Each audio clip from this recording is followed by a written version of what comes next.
اللهم صل على سيدنا۔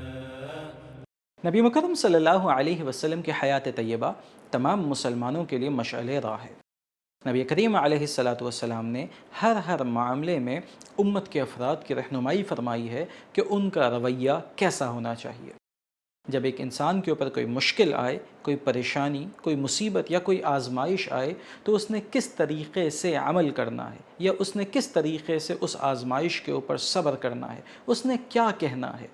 حضرت ابن عباس رضی اللہ تعالیٰ عنہ فرماتے ہیں کہ کان النبی صلی اللہ علیہ وسلم یقول عند الکرب، کہ نبی مکرم صلی اللہ علیہ وسلم ان الفاظ کو پریشانی اور مشکل میں پڑھا کرتے تھے، اور وہ الفاظ کیا ہیں؟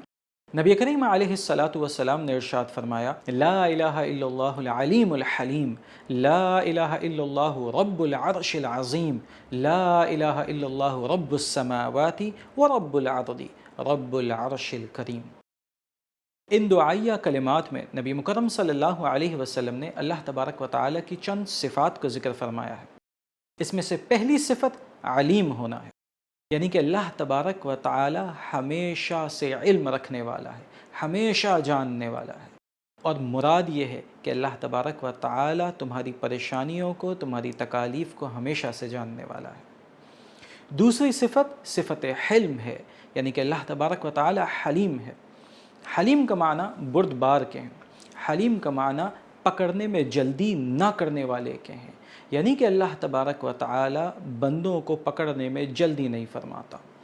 بالکل ایسے ہی نبی مکرم صلی اللہ علیہ وسلم ان دعائیہ کلمات میں اللہ کے بندوں کو اس بات کی تعلیم دے رہے ہیں کہ اللہ تبارک و تعالی کے بندے، مومن بندے اللہ کی صفات کے مظہر بن جائیں، یعنی کہ جلدی نہ مچائیں۔ اللہ تعالیٰ ان کی پریشانیوں کو جانتا ہے۔ اور اس کے بعد جس صفت کا ذکر کیا گیا وہ صفت رب ہونے کی صفت ہے، یعنی کہ اللہ تبارک و تعالیٰ آسمانوں کا رب ہے، اللہ تعالیٰ زمین کا رب ہے، اللہ تبارک و تعالیٰ عرش عظیم کا رب ہے۔ اور جو رب اتنی وسعت والا ہو، اتنی قدرت والا ہو، اس کے سامنے تمہاری تکالیف، تمہاری پریشانیاں کوئی بڑی نہیں ہے، بلکہ اللہ تبارک و تعالی جب چاہے گا ان پریشانیوں کو تم سے دور فرما دے گا۔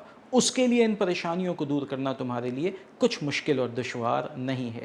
لہٰذا تم نے جب ان دعائیہ کلمات کو پڑھنا ہے تو پورے شعور کے ساتھ پڑھنا ہے کہ میرا رب میری تکالیف سے آگاہ ہے، میرا رب وہ ہے جو کہ آسمانوں اور زمین کا، جو کہ اتنے بڑے عرش کا مالک ہے، وہ جب چاہے گا میری ان تکالیف کو دور کر دے گا۔ اللہ